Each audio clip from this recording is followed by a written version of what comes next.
নমস্কার বন্ধুরা, ঘরোয়ার সাথে বেঙ্গলি রান্না চ্যানেলে আপনাদের স্বাগত জানাই। আজকের রেসিপি হলো গাজরের হালুয়া। মাত্র 3টি উপকরণ দিয়ে কিভাবে আমি খুবই সহজে গাজরের হালুয়া রেসিপিটি করেছি সেটাই আজকে আপনাদের সঙ্গে শেয়ার করব। আশা করছি আজকের ভিডিওটা আপনাদের খুব ভালো লাগবে।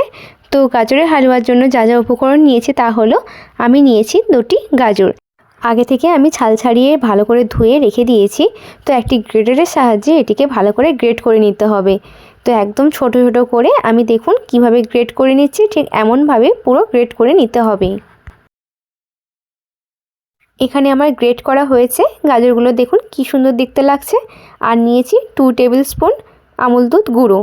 তো তারপরে নিয়েছি 1 কাপ মতো গরুর দুধ। আপনারা চাইলে পুরোটাই আমুল দুধই করতে পারেন। তো আমি তারপরে কড়াইতে 1 টেবিল স্পুন ঘি দিয়ে দিলাম। লো টু মিডিয়াম ফ্লেমেই কিন্তু এটি করতে হবে। তো ঘিটা একটু গরম হয়ে যেতেই আমি দিয়ে দিচ্ছি এই গ্রেট করা গাজরগুলো। একে ভালো করে আলতো আলতোভাবে নাড়িয়ে চাড়িয়ে নিতে হবে, কারণ এর যে কাঁচা গন্ধ রয়েছে সেটা থেকে যেতে পারে। তাই একটু খুব সময় ধরেই কিন্তু আর লো টু মিডিয়াম ফ্লেমেই এটি ভালো করে একটু ভেজে নিতে হবে। শীতকালে প্রায় প্রত্যেকটা বাড়িতেই থাকে কিন্তু গাজর। তো ঝটপট এই রেসিপিটা কিন্তু আপনারা বানিয়ে নিতে পারেন বাড়িতেই। এই গাজরের হালুয়াতে কিন্তু অনেকে সুজিও ব্যবহার করে। আমি কিন্তু সুজি ছাড়াই এটি তৈরি করছি। আশা করছি আজকে ভিডিওটা খুব ভালো লাগবে। তারপরে দিয়ে দিলাম সামান্য পরিমাণ মতো একটু লবণ, আপনারা যে যার স্বাদ অনুযায়ী দেবেন। তারপরে দিয়ে দিলাম 2 টেবিল স্পুন আমুল দুধ গুঁড়ো। আপনারা চাইলে পুরোটাই কিন্তু গুঁড়ো আমুল দুধেই করতে পারেন, আমি কিন্তু তা করছি না। তারপর এটিকে ভালো করে কিন্তু মিশিয়ে নিচ্ছি। মিশিয়ে নেওয়ার পর এই গরুর দুধ আমি আগে থেকেই গরম করে রেখেছিলাম, সেটাই দিয়ে দিলাম ওই 1 কাপ মতো। আপনারা চাইলে পুরোটাও কিন্তু গরুর দুধে করতে পারেন। তার জন্য কিন্তু গরুর দুধটাকে ভালো করে ফুটিয়ে ফুটিয়ে অনেকটা কিন্তু মেরে নিতে হবে, তাহলে স্বাদটা খুব ভালো হবে।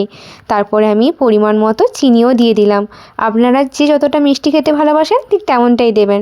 তারপরে কিন্তু আমি একটু ঢাকা লাগিয়ে রেখে দিচ্ছি। 1 মিনিট পর প্রায় আমি খুলে দেখলাম। তারপরে দিয়ে দিলাম এই এলাচকে আমি থেতো করে রেখে দিয়েছিলাম, সেটাই ভালো করে দিয়ে দিচ্ছি।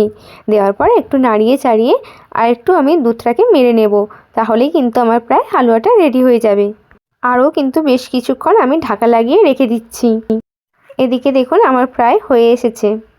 তো আমার কিন্তু গাজরের হালুয়াটা একদম রেডি হয়ে গেছে। আর দেখুন কি সুন্দর দেখতে লাগছে, আর খেতেও কিন্তু খুব ভালো হয়েছে।